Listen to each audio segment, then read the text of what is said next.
నమస్తే. సార్ నా పేరు లక్ష్మణ్ కుమార్ సార్. చేవేళ్ళలా ఆ, చేవేళ్ళలా ఉండిపోయినా సార్ నేను. ఈ ఆ, చేవేళ్ళలా ఇంత పెద్ద యాక్సిడెంట్ అయింది సార్. కనీసం ఆ. స్పందిస్తలేదేం సార్ మీరు? ఎవరు? మీరు ఎందుకు? కాలే అదే సారేనా మాట్లాడేది? అవును. కనీసం స్పందిస్తలేరేందన్నా మీరు? దేని గురించి? పిల్ల గంతగానం యాక్సిడెంట్ అయింది, అంతమంది చచ్చిపోయిర్రు. మరి అవును. వాళ్ళది ఏమన్నా ఏం ఏం తప్పిదం జరిగింది, ఏం కథ, చేవేళ్ళకి చేయాల్సిన మార్పులు ఏంది, ఎట్లా ఇంకా చేయాలని మంత్రి గారు రాలేదు. మంత్రులు వచ్చి మాట్లాడేది మళ్ళా అరే మీరు అలాగే చేస్తారా? అరే మీరు మీరు మీరు లోకల్ పర్సనే ఆడా. ఎవరు మీరు నువ్వెవరు? నా పేరు లక్ష్మణ్ కుమార్, గట్కేసర్లు ఉంటా. చేవెళ్ళలో 7 సంవత్సరాలు ఉండిపోయినా.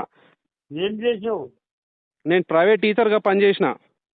మరి ఏమైంది ఇప్పుడు మళ్ళా? ఏమైంది? అంతమంది చచ్చిపోతే ఇన్ని రోజుల నుంచి డెవలప్మెంట్లో నువ్వు మీరు ఎమ్మెల్యేగా ఎన్నుకున్నారు, చేవెళ్ళ ప్రజలు గుండెలు హత్తుకున్నారు మిమ్మల్ని. మీరు ఆ. కనీసం స్పందిస్తలేరేందనా? నేను షాక్ అవుతున్నా. ఎందుకు? మీరేం మాట్లాడారు? మంత్రులతో లేమా? అరే మంత్రులతోటి ఇగో మంత్రులతోటి ఉండు వేరేనే, కనీసం నువ్వు వాళ్ళ దగ్గరికి పోయి కనీసం పరామర్శిస్తలేవేందే? నేను మస్తు హట్ అయినా నేను ఈ విషయంలో. అరే యాదన్న గింత మంచి పర్సను, అరే చేవెళ్ళ ప్రజలు అత్తుకుర్రు గుండెకు.